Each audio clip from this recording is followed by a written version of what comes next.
পবিত্র রমজানুল মুবারক মাসে শের জামানার মুজাদ্দিদ সুফি মুফতি আজান গাছি রহমতুল্লাহ আলাইহি কর্তৃক নির্দেশিত রবিবারের কোরআন ক্লাস মজলিস, নুরানি কোরআনী মজলিস জান্নাতের বাগানে আসার বসার তৌফিক দান করেছেন। এজন্য শুকরিয়া আদায় করে বলি আলহামদুলিল্লাহ।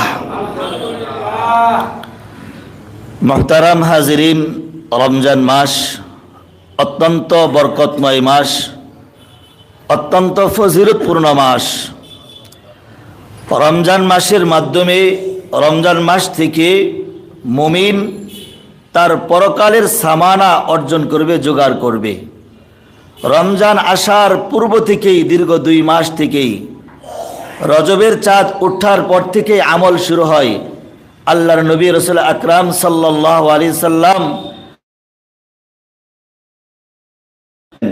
আল্লাহুম্মা বারিক লানা ফি রজব ওয়া শাবান ওয়া বাল্লিগনা রমাদান। এই দোয়া থেকে আমাদের শিক্ষা হলো যে রজব মাসের চাঁদ উঠছে, আল্লাহর কাছে এখান থেকে দোয়া করা যে রজব এবং শাবান মাস বরকতময় হবে এবং রমজান মাসটা যেন ইবাদত বন্দিগি করতে পারে। দেখবেন আমাদের গ্রামে সাধারণ মানুষ যারা কৃষক আছে, যারা ব্যবসা বাণিজ্য করে, তাদের একটা মৌসুম থাকে। যারা ব্যবসা করে তার ব্যবসার একটা মৌসুম সময় থাকে। যারা কৃষক কৃষি কাজ করে তারা বুঝে কখন কোন ফসল ফলাইতে হয়, কোন বীজ বপন করতে হয়। এই জন্যে দীর্ঘ 2 মাস তারা বীজ বপন করার পরে, মেহনত করার পরে 2 মাস পরে তারা ফসল কি করে ঘরে তোলে। ঠিক তদ্রূপ মুমিন মুসলমান যারা আছে তারা 2 মাস পূর্ব থেকে রমজানের প্রস্তুতি নেবে। যে রমজান আসার পূর্বে তোমার সমস্ত প্রস্তুতি কমপ্লিট করার পরে রমজান মাসটা যেন তুমি ইবাদত বন্দিগি করতে পারো। রমজান মাসের মধ্যে যে তোমার কোনো পিছুটান না থাকে, তুমি গত রমজানে দোকানদারি করার কারণে তুমি ইবাদত বন্দিগি করতে পারো নাই, গত রমজানে তোমার চাকরির কারণে, তোমার ব্যবসার কারণে তোমার রমজান ইবাদত বন্দিগি করতে সমস্যা হয়েছে, এটা তুমি 2 মাস আগেই, রোজার আগেই এটা তুমি কমপ্লিট করো। কেন? যাতে করে তুমি রমজান মাসের মধ্যে ইবাদত বন্দিগি করে তুমি কি হইতে পারো? মুত্তাকি হতে পারো, আল্লাহর বন্ধু হইতে পারো। যে আমরা রমজান মাস পাইতেছি, 10 বছর 20 বছর 30 বছর দিরা রোজা রাখতেছি, কিন্তু মুত্তাকি হইতে পারতেছি না, আল্লাহর বন্ধু হইতে পারতেছি না। কারণটা কি? কারণটা হলো রমজান মাসের রোজা আল্লাহ তাআলা দিলেন কেন? লাআল্লাকুম তাত্তাকুন, যাতে করে তুমি মুত্তাকি হইতে পারো। এখন মুত্তাকি হওয়ার পিছনে আমাদের অনেকগুলো কারণ বাধা থাকে, যার কারণে আমরা মুত্তাকি হতে পারি না। সেই কারণগুলো কি? দেখেন, কোনো একটা ঘরের মধ্যে যদি এসি চালু থাকে, 2 টনের জায়গায় যদি 4 টন এসি লাগানো হয়, ওই ঘরের যদি কোনো দরজা জানলা ফাঁকা থাকে, ওই ঘর যেরকম ঠান্ডা হবে না, ঠিক তদ্রূপ রমজান মাস রোজা রাখার দ্বারা মুত্তাকি হইতে পারবা। কিন্তু তুমি যখন মুত্তাকি হবা, রোজা রাখবা, রোজা রাখার পরে তোমার যে গুনাহের ছিদ্রগুলি আছে, তোমার যে গুনাহ, যেই গুনাহগুলো দিয়ে, যেই জিনিসগুলো দিয়ে তোমার মুত্তাকি হইতে বাধা প্রদান করে, ওগুলা থেকে যতক্ষণ পর্যন্ত তুমি বিরত থাকতে না পারবা, ততক্ষণ পর্যন্ত তুমি হাজারো রোজা রাখো, হাজারো ইবাদত বন্দি করো, তুমি মুত্তাকি হইতে পারবা না। এই জন্য রোজা রাখার পরে কিছু শর্ত শারায়াত আছে, ওই শর্ত যদি আমাদের মধ্যে না পাওয়া যায়, তাহলে ওই হাজারো রোজার মাধ্যমে আল্লাহর কাছ থেকে পুরস্কার নেওয়া যাবে না, কোনো ফায়দা হবে না। এই জন্যে রোজা রাখার পরে 1 নম্বর যেই জিনিসটা হলো, 1 নম্বর শর্ত যেটা, এটা হলো অঙ্গ পতঙ্গের গুনাহ। 1 নম্বর হলো চোখের গুনাহ, জবানের গুনাহ, অঙ্গ পতঙ্গের গুনাহ। রোজা রাখতেছি, চোখ দ্বারা গুনাহ করতেছি, যে জিনিস নিষিদ্ধ ছিল ওটা আমি দেখতেছি, অপাত্রে আমার দৃষ্টি, আমার নজরের হেফাজত করতে পারলাম না। রোজা রাখলাম, কিন্তু রোজা রাখার পরে আমার চোখের হেফাজত না করার কারণে আমার তাকওয়া দিলের মধ্যে ঢুকবে না, তাকওয়া অর্জন হবে না। রোজা রাখলাম, কিন্তু সেহরিতে হালাল খাইলাম না, ইফতার দিয়া হালাল মাল দ্বারা ইফতার করলাম না, আমি কিয়ামত পর্যন্ত রোজা রাখলেও আমি মুত্তাকি হতে পারবো না। রোজা রাখলাম, কিন্তু আমার জবানের কন্ট্রোল করতে পারলাম না, জবান দ্বারা মিথ্যা কথা বলতে জবান দ্বারা মিথ্যা বলা ছাড়তে পারলাম না, গীবত, শিকায়েত, পরনিন্দা, পরচর্চা এটা আমি ছাড়তে পারলাম না, রোজা রাখলাম, গীবত করলাম, অন্যের দোষ ত্রুটি সমালোচনা করলাম, তুমি কিয়ামত পর্যন্ত রোজা রাখবা, মুত্তাকি হইতে পারবে না। কেন? কারণ মুত্তাকি হওয়ার জন্য যেই জিনিসগুলো বাধা, ওগুলোর থেকে যতক্ষণ পর্যন্ত বিরত না থাকবা ততক্ষণ পর্যন্ত তুমি মুত্তাকি হতে পারবে না। এজন্য রোজা রাখার পরে আমাদের যে আদাবগুলি আছে, অঙ্গ প্রত্যঙ্গের হেফাজত, অঙ্গ প্রত্যঙ্গের হেফাজত যদি আমি করতে না পারি তাহলে আমি মুত্তাকি হইতে বাধা প্রদান। 2 নম্বর হলো আমার যেই ইফতার করব, আমি যেই হালাল মাল খাইতে হবে। সাহারির সময় হালাল খাইলাম কিন্তু আমি ইফতার করলাম হারাম মাল দ্বারা। আজকে আমাদের সমাজে অনেক মানুষ আছে এই জিনিসটা বুঝে না, যে রোজা রাখতেছে, সাহারির সময় সে হালাল খাইলো কিন্তু ইফতারের সময় সে হারাম মাল দ্বারা ইফতার যদি করে এখানেও তার সমস্যা।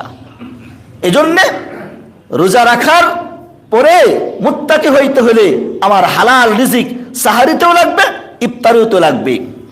আর একটা হলো অনেক সময় রোজা রাখি, রোজা রাখার পরে আমরা আল্লাহ তাআলার কাছে রোনাজারি কান্নাকাটিরে করতে পারি না। কখন? ইফতারের পূর্ব মুহূর্তে দিলের মধ্যে একটা অবস্থা তৈরি করতে হবে যে আমি রোজা রাখার মতো আমার ক্ষমতা ছিল না, মালিক আমাকে ক্ষমতা দিছেন। এই যে আল্লাহ পাকের কাছে এই আশা এবং ভয়, এটা যেই বান্দার দিলের মধ্যে করবে এবং ইফতারের আগে আল্লাহ তাআলার কাছে কিছু রোনাজারি কান্নাকাটি করা, আল্লাহর কাছে বলা, মালিক আমি সারাদিন রোজা রাখতে পারি নাই, আমার সক্ষমতা নাই, তুমি আমাকে তৌফিক দিয়েছো তাই আমি রোজা রাখছি, তারপরেও আমি তোমার হক অনুযায়ী রোজা রাখতে পারলাম না। আমার দ্বারা চোখের দ্বারা গুনাহ হয়ে গেছে, অঙ্গ প্রত্যঙ্গের দ্বারা গুনাহ হয়ে গেছে, জবান দ্বারা গুনাহ হয়ে গেছে, ভুল ত্রুটি বিচ্ছিত হয়ে গেছে। আল্লাহ তুমি আমাকে তৌফিক না দিলে আমার যোগ্যতা না, আমার ক্ষমতা নাই, তুমি আমাকে তৌফিক দিয়েছো বিধে আমি রোজা রাখেছি, আমার ভুল ত্রুটিগুলি মার্জনা করে আমার রোজাটা তুমি কবুল করো। বান্দা যখন ইফতারের পূর্ব মুহূর্তে তার দিল থেকে আল্লাহর প্রতি মোহাব্বত, ভালোবাসা, দরদ নিয়ে এরকম দিল থেকে তার ভাষা ব্যক্ত করবে, প্রকাশ করবে, ওই বান্দার যদি রোজা রাখার পরে কোনো ত্রুটি বিচ্যুত হয়ে যায়, আল্লাহ তাআলার কাছে ইফতারের পূর্ব মুহূর্তে বান্দার পক্ষ থেকে এই দুর্বলতা প্রকাশ করার কারণে আল্লাহ রব্বুল আলামিন তার সারা দিনের ত্রুটি বিচ্যুতিগুলি ক্ষমা করে তার রোজাটা কবুল করে নিবেন। এইভাবে যদি আমরা রোজা রাখতে পারি তাহলে আমরা মুত্তাকি হইতে পারবো। নতুবা রোজা রাখলাম, চোখের গুনাহ করলাম, হাতের দ্বারা গুনাহ করলাম, অঙ্গ প্রত্যঙ্গের গুনাহ করলাম, জবান দ্বারা মিথ্যা শিকায়েত, গীবত, পরনিন্দা, পরচর্চা করলাম, সেহরিতে হালাল খাইলাম না, ইফতারিতে হালাল খাইলাম না, কিয়ামত পর্যন্ত রোজা রাখার দ্বারাও তুমি মুত্তাকি হতে পারবে না। যেরকম এসির দ্বারা ঘরের মধ্যে এসি ছাড়ার দ্বারা দরজা জানলা খোলা থাকলে 4 টনের ঢাকায় 10 টন এসি লাগাইলে যেরকম রুম ঠান্ডা হবে না, ও দোস্ত তুমি রোজা রাখার পরেও তুমি যদি গুনাহ সারতে না পারো, অঙ্গ প্রত্যঙ্গের হেফাজত করতে না পারো, তাহলেও তুমি 10 বছর, 20 বছর, 30 বছর যাবত রোজা রাখতেছো কিন্তু তুমি পরিপূর্ণ মুত্তাকি হতে পারবে না। মুত্তাকি হইতে হলে আমার এই গুণগুলি ছেড়ে দিতে হবে। কারণ রোজাটা হলো দামি একটা ইবাদত, যেটার প্রতিদান স্বয়ং আল্লাহ রব্বুল আলামিন আমাকে দিবেন। যেই জিনিসটার মাধ্যমে আমি আল্লাহর কাছ থেকে পুরস্কার নিব, ওই জিনিসটা আমার ওরকম ভাবে পরিপূর্ণতা করতে হবে, ওইরকম দামি বানাইতে হবে। তাহলে আমার রোজাটা দামি হবে কিসের মাধ্যমে? রোজা রাখার পরে যখন আমার অঙ্গ প্রত্যঙ্গের হেফাজত থাকবে, হারাম থেকে বিরত থাকবো, হালাল মাল খাবো, হালাল দ্বারা ইফতার করব, এবং রোজা রাখার পরে যখন তাসবিহ, তাহলিল, জিকির, আজকার করব, তখন আমার রোজাটা দামি হবে, মালিকের কাছে কবুল হবে। এই রোজার প্রতিদান স্বয়ং আল্লাহ রব্বুল আলামিন আমাকে দেন। বলেন সুবহানাল্লাহ। আর রমজান মাসের মধ্যে আল্লাহ তাআলা কোরআন নাজিল করছেন, কোরআন তেলাওয়াত করা, বেশি বেশি করে কোরআন তেলাওয়াত করা, সব সময় জিকির, আজকার, তাসবিহ, তাহলিল পাঠ করা। আল্লাহ রাসূল সাল্লাল্লাহু আলাইহি সাল্লাম হাদিসের মধ্যে ইরশাদ করেন, ওয়ানাদা মুনাদিন ইয়া বাগিয়াল খাইর আকবিল। একজন ঘোষণাকারী ঘোষণা করে, রমজান মাস যখন আগত হয়, রমজান মাস আসার পরে ওয়ানাদা মুনাদিন, একজন ঘোষণাকারী ঘোষণা করে, ইয়া বাগিয়াল খাইর, হে মঙ্গল কামনাকারী, আকবিল, তুমি সামনে অগ্রসর হও। হে মঙ্গল কামনাকারী, হে ভালো করনেওয়ালা, আকবিল, তুমি সামনে অগ্রসর হও। ওয়া বাগিয়াশ শাররি আকসির, ওই ঘোষণাকারী বলতেছে, হে মন্দকারী, হে গুনাহগার, হে পাপিষ্ঠ, হে জালেম, আকসির, তুমি থেমে যাও, তুমি থেমে যাও। আল্লাহ রাসূল এই হাদিসের দ্বারা, এই শব্দ দ্বারা বুঝাইতে যাচ্ছেন, রমজান মাস আসার পরে একজন ফেরেশতা ঘোষণা করে, হে মঙ্গল কামনাকারী, তুমি সামনে অগ্রসর হও। রমজান মাস শয়তানকে শিকলে আবদ্ধ করা হয়েছে। তোমার নফসের শয়তান এটা ভিতরে রয়েছে, কিন্তু শয়তানকে যেহেতু শিকলে আবদ্ধ হয়েছে, রমজান মাস যেহেতু বরকতপূর্ণ মাস, এই জন্য তুমি সামনে অগ্রসর হও, ইবাদত বন্দিকে তুমি বেড়ে যাও। রমজানের আগে তুমি গুনাহ করছো, রমজানের আগে তুমি সুদ খাইছো, ঘুষ খাইছো, হারাম কাজ করছো, অন্যায় অবিচার পাপাচার কাজ তুমি রমজানের আগে করছো।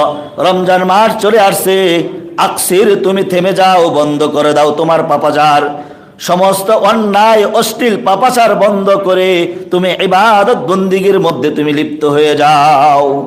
এরকম ভাবে যদি তুমি রমজানটা কাটাইতে পারো, ইবাদত বন্দিগির মাধ্যমে তোমার রমজানটা যদি দামাই বানাইতে পারো, রমজানের রোজাটা তুমি যদি রাখতে পারো, তাহলে এই রোজাটা কিয়ামতের ময়দানে আল্লাহর কাছে সুপারিশ করবে। রাসূলুল্লাহ সাল্লাল্লাহু আলাইহি সাল্লাম হাদিসের মধ্যে ইরশাদ করেন, আসসিয়ামু ওয়াল কুরআনু ইয়াশফাআন, দুইটা জিনিস আল্লাহ কাছের কাছে সুপারিশ করবে। একটা হলো সিয়াম, রোজা, আর একটা হলো কোরআন। সিয়াম, রোজাদার, এই রোজা কিয়ামতের ময়দানে তার বান্দার জন্য আল্লাহ তাআলার কাছে বলবে, আল্লাহ এই বান্দাকে পানাহার থেকে বিরত রেখেছি, সারাদিন এই বান্দা বিরত রেখেছি, আমি আজকে তার জন্য সুপারিশ করতেছি, তুমি আমার সুপারিশ কবুল করো। কোরআনুল কারীম ওই বান্দার জন্য সুপারিশ করবে, বলবে, আল্লাহ রাত্রিবেলা আমি তাকে ঘুম থেকে বিরত রেখেছি, সে রাত্রিবেলা না ঘুমিয়ে দাঁড়িয়ে দাঁড়িয়ে নামাজ পড়ছে, ইবাদত বন্দি করছে, আমি কোরআন তার জন্য সুপারিশ করতেছি, আমার সুপারিশ কবুল করো। ফায়ুশাফাআন, রমজান, রোজা এবং কোরআন, এই দুইটারের সুপারিশ আল্লাহ রাব্বুল আলামিন কবুল করবেন।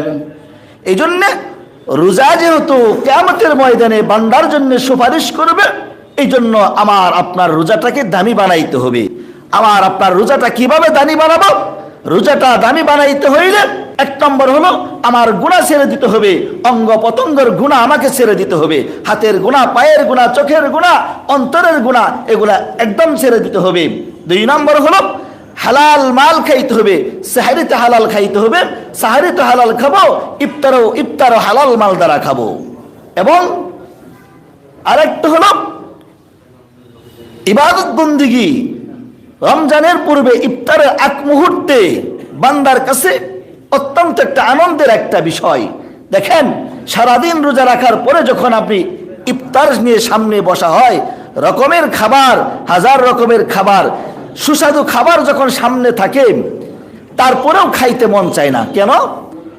সময় 1 মিনিট বাকি আছে, তারপরেও খায় না। কেন খায় না? মালিকের মহাব্বতে খায় না, মালিকের ভালোবাসা তার দিলের মধ্যে ঢুকছে, মালিকে লোভ দিয়ে দিছে। বান্দা সারাদিন যদি রোজা আমার জন্য রাখতে পারো, কিয়ামতের ময়দানে আমি আল্লাহ তোমার এটার পুরস্কার প্রতিদান দিব। এই জন্য বান্দার সামনে পিপাসায় ক্ষুধায় কষ্ট করে তারপরে খাবার মুখে দেয় না, দুনিয়ার কেউ দেখে না, তারপরে তার দিলের মধ্যে এটা জাগে না যে কেউ তো দেখে না, দরজা বন্ধ করে এক ডুক পানি, একটু খাবার আমি খাই নেই। কেন খাই না? বান্দার দিলের মধ্যে মালিকের মহাব্বত, বান্দার মহাব্বত, ভালোবাসা ঢুকছে। কেন? যে রোজা রাখার দ্বারা আল্লাহর প্রতিদান, আল্লাহ তাআলা প্রতিদান আমাকে দেবে নিজ হাতে। এই জন্যে বান্দা অপেক্ষা করে। এই জন্য আমার আপনার রোজাটাকে দামি বানাইতে হবে। রোজা দামি বানাইতে হইলে 1 নম্বর শর্ত হলো অঙ্গ প্রত্যঙ্গের গুনাহ আমাকে ছেড়ে দিতে হবে। 2 নম্বর, যত ধরনের অন্যায় অশ্লীল কাজ আছে এগুলা থেকে আমাকে বিরত থাকতে হবে। হালাল মাল খাইতে হবে সাহারিতে, ইফতারিতে, এবং দিলের মধ্যে খৌফ এবং আশা, ভয় এবং আশা, এই দুইটা আল্লাহ তাআলার কাছে চাইতে হবে। আল্লাহ পাক রব্বুল আলামিন আমাদের সকলকে রোজার হক অনুযায়ী রমজান মাসের রোজা রেখে তাকওয়া, আত্মসংযম অবলম্বন করার তৌফিক দান করুন। ওয়া আখিরু দাওয়ানিল হামদুলিল্লাহি রাব্বিল আলামিন।